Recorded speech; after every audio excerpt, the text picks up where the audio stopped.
se inscreva no canal, curta e compartilhe. Temos vídeos novos todos os dias, 2 vezes por dia. O Homem do Saco de Linhares. O som do plástico arrastando pelo chão de terra batida era o prenúncio do medo em Linhares.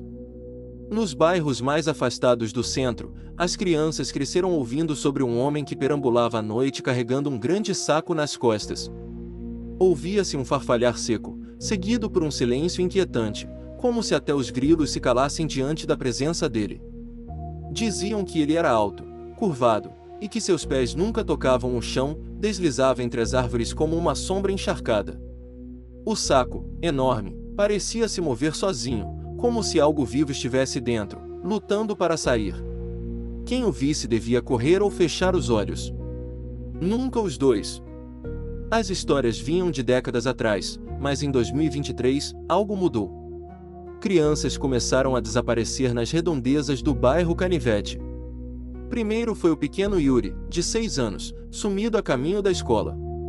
Depois, a adolescente Flavinha, vista pela última vez indo comprar pão. Os moradores evitavam sair à noite. Portões reforçados, luzes acesas, cachorros soltos.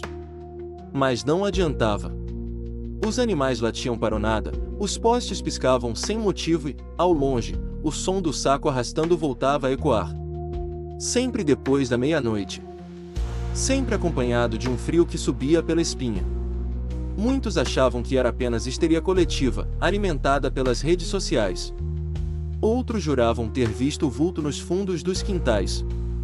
E, entre os mais velhos, surgiam histórias esquecidas, de pactos, de vingança e de um homem que nunca deveria ter sido solto da cova onde o enterraram amarrado. Dona Hermínia, uma senhora de 92 anos, foi a única que aceitou falar com um jornalista local.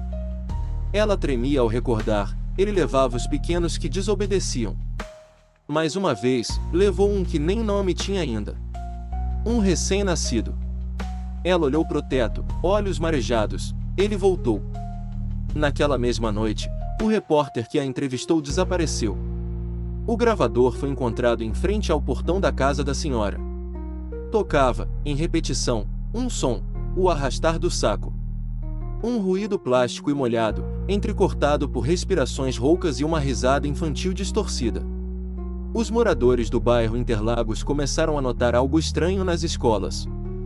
Crianças que antes eram extrovertidas passaram a se isolar, desenhando figuras sombrias e sempre rabiscando um homem alto com um saco enorme. Algumas paravam no meio de frases como se ouvissem algo que os adultos não podiam escutar. A professora Cristiane, da Escola Municipal Paulo Freire, ficou intrigada com uma aluna, Lívia, que começou a falar com uma voz grave durante as aulas. Certa manhã, a menina se levantou e apontou para a janela, sussurrando: "Ele está esperando lá fora." Quando a professora olhou, não viu nada. Mas o ar estava gelado como um freezer aberto.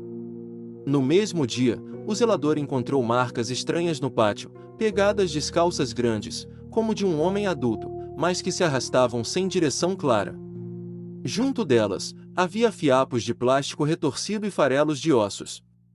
O local foi isolado, mas à noite, o portão da escola foi encontrado aberto, e mais uma criança desapareceu. Os vizinhos começaram a relatar vultos nos corredores de casa. Não era invasão comum. As trancas não estavam quebradas. Nada foi roubado. Mas brinquedos apareciam deslocados, arranhões surgiam nas paredes e o cheiro de plástico queimado impregnava os cômodos. A prefeitura tentou abafar os relatos, tratando tudo como boatos sem comprovação. Mas quando o diretor de uma das escolas desapareceu deixando apenas seu sapato e um bilhete com a frase "Ele me encontrou", a cidade entrou em estado de alerta informal. Os grupos de WhatsApp viraram fóruns de pavor. Em vídeos amadores, gravados por adolescentes, apareciam silhuetas distantes nos canaviais, uma figura se movendo de forma antinatural, como se tivesse membros demais sob o saco. "Ele não anda, ele flutua, e canta como criança", escreveu um dos meninos no vídeo antes de apagar tudo no dia seguinte. A essa altura, as lendas antigas se fundiam com o medo atual. O Homem do Saco já não era mais uma ameaça imaginária contada para assustar os pequenos. Ele era real. E parecia estar à procura de algo específico. Algo que ainda não havia encontrado. Algo que só ele sabia. Perto da antiga estação ferroviária de Linhares, onde o mato cobre trilhos abandonados, os mais velhos contam sobre uma tragédia esquecida. Nos anos 40, um homem conhecido apenas como Seu Firmino recolhia crianças órfãs da região. Mas algo nele não batia bem. Seus olhos eram fundos demais, sua fala arrastada, e seu saco, sempre cheio. Diziam que ele as levava para um abrigo improvisado numa cabana, mas ninguém sabia onde. Até que corpos começaram a aparecer, sem olhos e com marcas de amarre em volta do pescoço. A população, em fúria, linchou Firmino e o enterrou vivo em um buraco no brejo, com correntes e dentro do próprio saco. Selaram com sal grosso, cal e cruzes. Por décadas, ninguém ousou se aproximar da região. Mas há 3 anos, um grupo de jovens exploradores, buscando lendas para um canal de vídeos, escavou o local. Riram das histórias, arrancaram as cruzes e fizeram piadas sobre desenterrar o saco do capeta. A gravação nunca foi postada. Apenas um dos 5 jovens voltou, enlouquecido. Esse jovem, André Luiz, hoje vive no sanatório da região. Ele não fala, não come. Fica apenas sentado, olhos vidrados, murmurando uma palavra repetidamente: plástico, plástico, plástico. Médicos tentaram diversos tratamentos, sem sucesso. A única coisa que o acalmava era ouvir canções de ninar, especialmente uma chamada Boi da Cara Preta. A cidade nunca mais foi a mesma depois da escavação. O véu que mantinha o mal adormecido foi rasgado.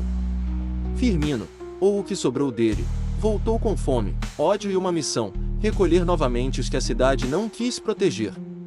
Só que agora, ele não buscava apenas órfãos. Ele queria todos.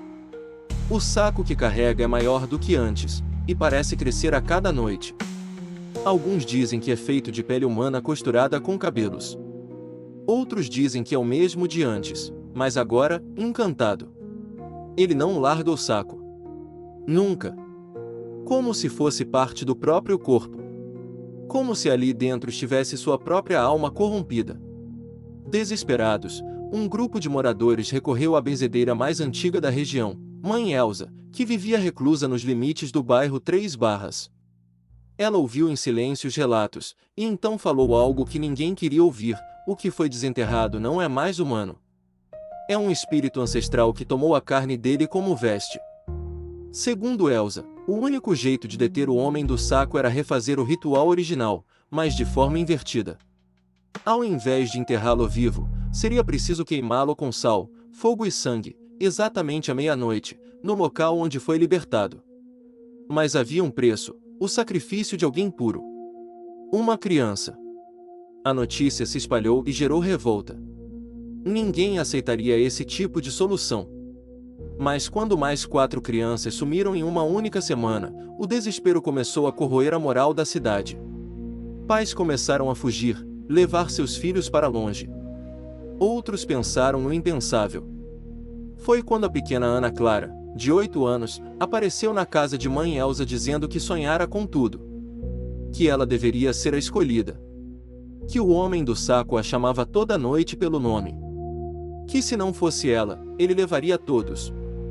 Os olhos da menina estavam diferentes, fundos, como os de Firmino. Elza chorou ao aceitá-la.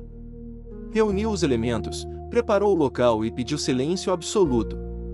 Na noite marcada, o brejo parecia vivo. As árvores rangiam, o céu estava sem lua, e o som do saco era ensurdecedor, não mais arrastado, mas correndo, como se soubesse que algo estava para acontecer. Quando o fogo foi aceso e Ana Clara ficou no centro do círculo de sal, o homem surgiu. Ele não caminhava, se contorcia como um verme gigantesco, com braços saindo do saco, bocas gritando. Mas ao ver a menina, ele parou. Um segundo de silêncio. Depois, um grito de 1000 vozes. E o mundo virou cinzas. A fumaça pairou por dias sobre o brejo. O corpo de Firmino jamais foi encontrado. Ana Clara desapareceu naquela noite, sem deixar rastro. Mãe Elza foi encontrada morta, sentada em sua cadeira, sorrindo. Uma paz estranha cobriu Linhares por um tempo. As crianças voltaram a brincar. As escolas pararam de ter relatos. O som do saco cessou. Mas, 3 meses depois, uma nova professora chegou à cidade. Seu nome era Clara. Olhos fundos, sorriso gentil. As crianças gostavam dela, mas diziam que ela sempre sussurrava cantigas de ninar no recreio. Um menino desenhou sua professora com um saco às costas e o pendurou na sala. As marcas no chão começaram a voltar. Câmeras de segurança captaram vultos nas creches à noite. E no alto de um morro, uma velha cruz arrancada foi reencontrada, jogada ao lado de um pedaço de tecido plástico derretido. A lenda não acabou. Ela apenas mudou de forma. Agora, o homem do saco talvez tenha se tornado mulher. Ou criança. Ou ideia. E continua andando pelas noites de Linhares, à espera da próxima alma pura. Se você ouvir o som de um saco se arrastando, corra. Ou feche os olhos. Nunca os dois. Se você sente que essa história merece continuar sendo contada, considere nos apoiar no Apoia-se. Com sua ajuda, podemos trazer mais histórias sombrias como esta à tona, explorando os mistérios que assombram nossa imaginação. https://apoia.se/aleatoriode. Faça parte do nosso grupo secreto do Telegram, faça sua carteirinha de fã enviando um e-mail com o nome completo e foto para o e-mail aleatoriodoriginal@gmail.com.